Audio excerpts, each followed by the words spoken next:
Welcome to the channel. Thank you everyone tuning in.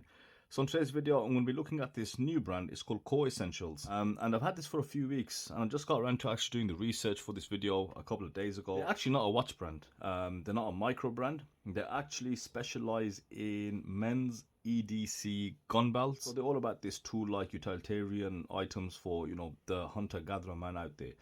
So does that mean that they don't know what they're doing? Does that mean they don't know how to make a watch? And does it also mean, are they just a fashion brand? It's usually fashion brand watches are not the best in terms of build, and they use very cheap kind of movements and materials. So is this the same with K.O.R.E Essentials? So we're going to start off by looking at some of the specifications of this. Now on their website, you actually don't even know they do watches.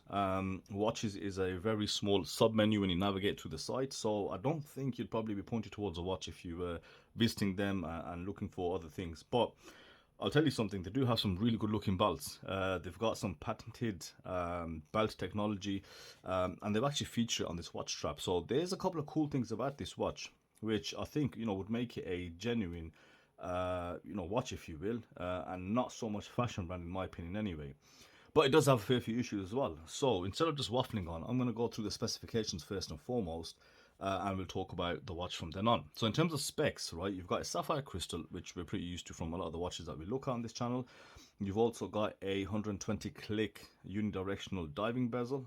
You've got this matte or satin brushed steel bezel insert. You can see it's full stealth combination. As far as colorway goes, everything is just black on black on black. The bezel itself,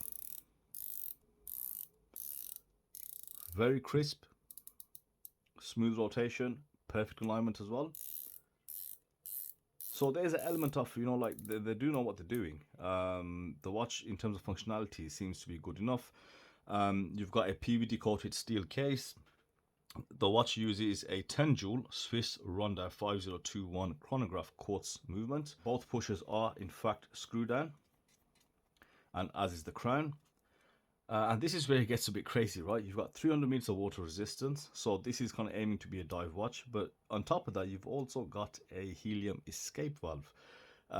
So in terms of specifications, it's pretty packed out, right? This is a watch in line with the products that they sell, an absolute do-it-all, take it anywhere kind of thing. Now they do have two options. I think I was mentioning that earlier. They've got this chronograph version and they've got a non-chronograph version. So aside from the specifications, which I think are really good, I think I'll comment on the water resistance side of things, which kind of ties in with the design as far as I can see. If I just zoom in and look at this a lot closer, it's blacked out all over, right? The markers are black, everything's black. So if you truly were to take it diving, you won't be able to see anything, right? And so I think in terms of practicality, you're not going to go down 300 meters deep and have the use of a helium escape valve, etc. as well, while it's just too stealthy for you to actually see anything. And as we all know, the majority of us, no one takes the watches diving, and it's always this simple kind of recreational diving. Most part use dive computers, right? So I think it may be kind of over-spec'd, but that's my opinion on this.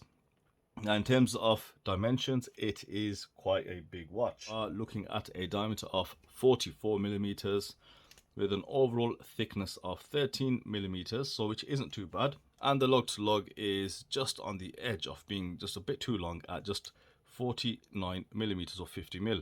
So I think straight away wrist size is going to be better for guys with obviously larger wrists. I'm thinking about 7.5 inches and above possibly.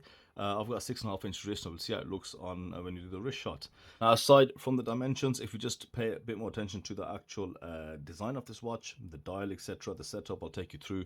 You can see it's got printed and applied features on there. You've got these blacked out applied hour markers, which go around the circumference of the dial. You've also got a chapter ring, where on every 5-minute intervals you do have white markers just to help them stand out.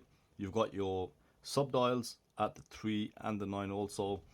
You do have a fairly symmetrical look to this. The sub dials themselves have a black outline, and then within those sub dials you do have these white hands, which again do give you some legibility. The handset itself looks slightly skeletonized, but it actually isn't.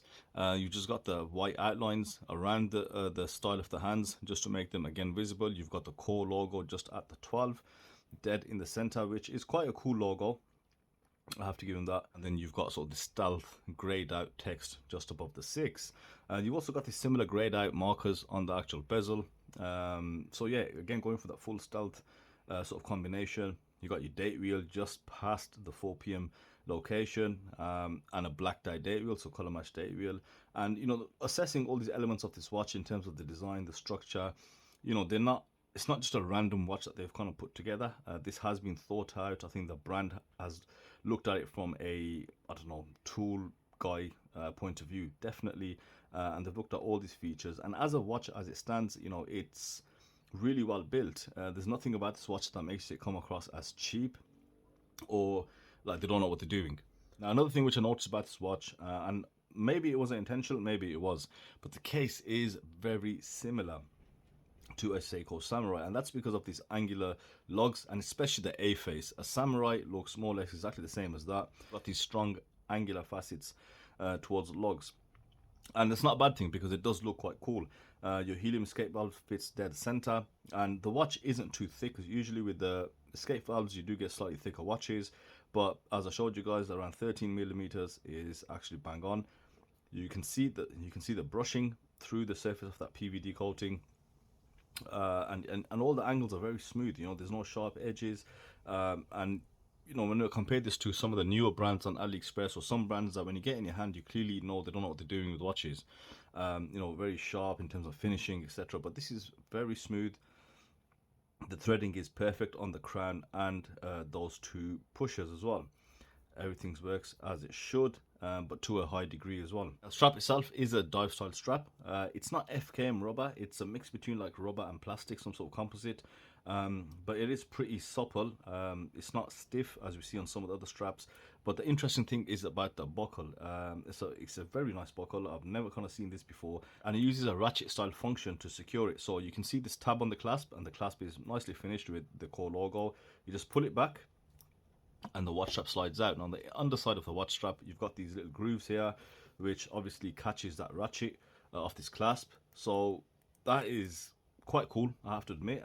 When I got my hands on this watch, I looked around everything, and this is probably my favorite thing, which I think is awesome because, you know, with the watch straps, I don't tend to wear that many.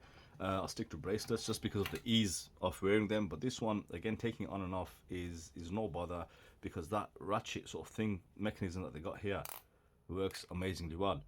The only thing I have is I don't know how robust these sort of, you know, fins or whatever you want to call them, they might be, because I think over time they might wear down. So that's probably worth, you know, looking into. But you also got quick release bars, so you can put a variety of different straps. They did include actually an FKM rubber strap, so I've got it here in the packet. And yeah, this is much softer actually. It's got more of a tactical feel, so something away from the dive watch element. You've got this texturing in the center, and that feels, does it feel a bit different? It's hard to tell, but the texturing does give it something more, and it also has that same mechanism, and that's quite, you know, and that is quite genius. You don't see this a lot, so it's strange where a company which, you know, doesn't specialize in watches, but yet here they are, they've made a watch. The bezel, the aesthetics, the build quality of the case, they've done really well. It feels solid in hand, and then they come out and they bring such a mechanism out where someone like myself hasn't seen. So that is, you know, testament to his brand. So I'm not trying to knock them by saying they're not a watch brand or a known watch brand. Case back, beautifully done. You've got a lot of engraving in there, heavily detailed, gives you all the specifications, and I think it does a good job of, you know, showing who they are as a brand and staying in line with that theme and not trying to kind of rip anybody else off or do something else. So it does perfectly tie in with a lot of the other products. One thing I do want to cover before I finish off and summarize is let's have a look at that loom. So with regards to the loom, this is where I totally don't understand what's going on. The watch elsewhere is built so well, they've taken quite a lot of things into account, but when it comes to loom, it is barely visible. There's barely anything on there, guys. You've got dots on the chapter ring, which I pointed out earlier on. They're actually illuminated, and then you've got these outlines on the handset, which is also illuminated. It is BGW9, but it is so thin, barely visible. I had to resort to it like a still picture from my camera in order to see it, and that is the part that does not make sense at all. So here we go, the Core Essentials chronograph dive watch on my 6.5-inch wrist. I've actually put it on the second strap they provided just to have a look at it, and it is an FKM rubber. It's the same material as the other strap. It's slightly stiff, it does need a bit of wearing in, but I like the texturing on this. Love the logos, signage, and this mechanism on the strap is just actually really good to use, and it works so well. So about this Core watch, yeah, the loom part has really thrown me off, and it doesn't make sense to me because they've done everything so well. As I've spoken about the watch, I've showed you everything they've put into this. The bezel rotation is crisp. I mean, they've paid attention to sort of every element.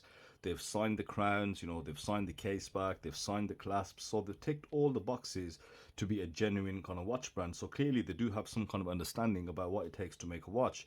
They've gone for a Swiss quartz movement for maybe that reliability and that accuracy.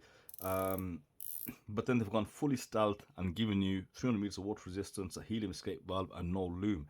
And that's probably the biggest thing, because if this was loomed up just right, it would complete the total package of this ultimate tool watch for men. But it doesn't. Yeah, the loom is just the add-on of the hands. I mean, come on. And then the dots, that's just way too poor, in my opinion, anyway. And then let's talk about the price. The last thing, the watch isn't cheap. It's $395. So that should take it around the £300 mark. Now, for a Swiss quartz watch, it's kind of put itself in those high street brands. Like it had some heritage behind it, or it's even had a few years under the belt. But I don't think they do, guys, in all honesty. So even though the watch is built well, everything around it is actually, I can't really fault much things. I just feel, as I said, probably overspec, but then when it came to loom, just like non-existent. So that doesn't really make sense. I don't really know what to say unless they've got a clear-cut reason, and I don't want to hear it's for stealth purposes and you want to be hidden in the jungle. So this is my thoughts on this watch by Core Essentials, the chronograph diver with no loom, and a lot of impressive specs, and to be fair to them, really good build quality, and of course this clasp. So that's it for me today, guys. Thank you for watching this video. Let me know your thoughts in the comments section below, and as always, I'll see you in the next video.